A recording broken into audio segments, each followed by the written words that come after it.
it's extraordinarily humbling, and I mean, it's kind of beautiful in a way that as creators we get to do something that's true to our hearts, and then other people pick up on that same sort of passion. We're taking all these risks with the game and making a more complicated game, a more nuanced story than we've ever done before, and it's something we really wanted to play, but we had no idea what the public, how they would react to it. And of course it was really, really exciting for us to see that people didn't just buy into it, but they were really excited about the world and the story and the themes and the subtext that we were putting into it. Really, people just got the game 100%. You know, as an artist, as a creator, you want people to love your work. You want to cause some emotional reactions. So it just kind of leads us and encourages us to keep going in the directions that inspire us.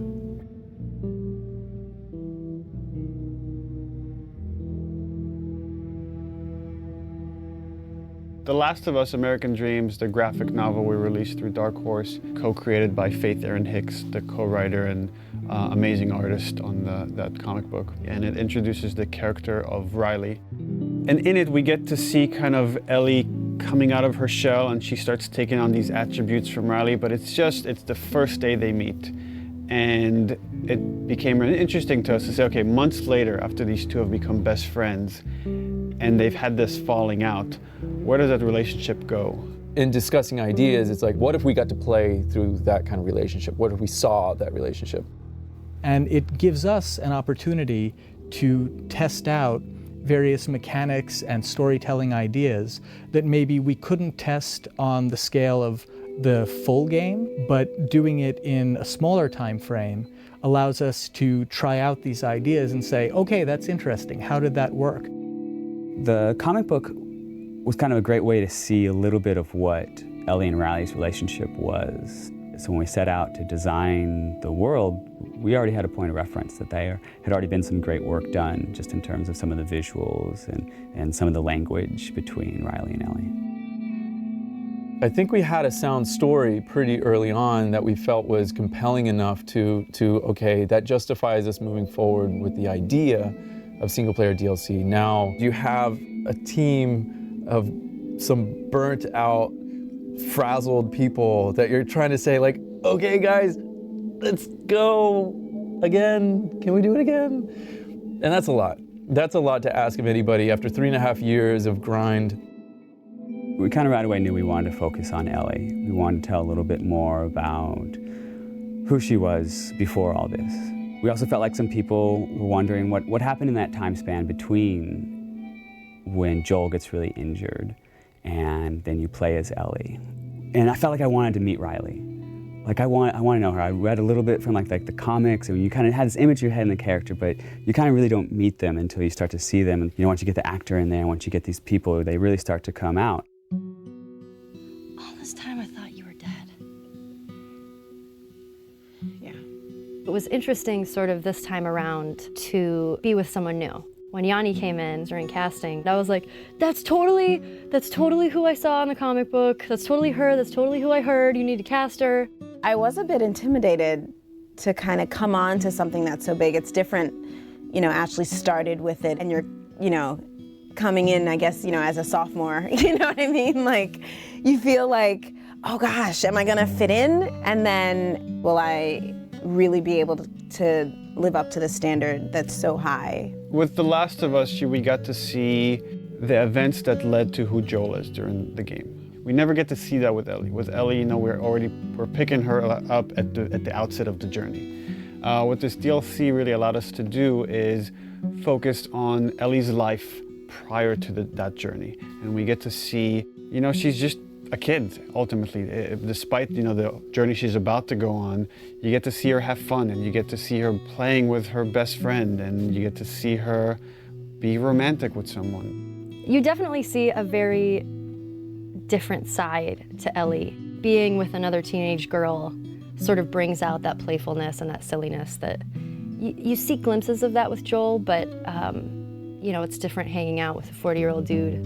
You know Ellie as this really tough, strong kid that has gone through so many crazy things and has seen so many things, to this other side of her, a little bit more vulnerable, softer side of her through the eyes of Riley. So it's a really interesting relationship there because you get to see somebody who really influenced who Ellie is and taught her how to survive and be strong. And then you see that playful Ellie, and you see the events that are shaping her and changing her, and how she loses the one person in this world that she cares for.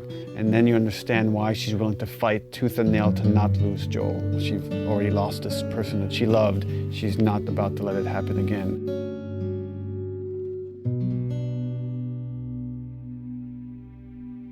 There was a lot of gameplay where we kind of challenge ourselves to say, okay, how do we add tension? How do we add core mechanics to two teenage girls that have snuck out of this military dorm and are being playful at the mall?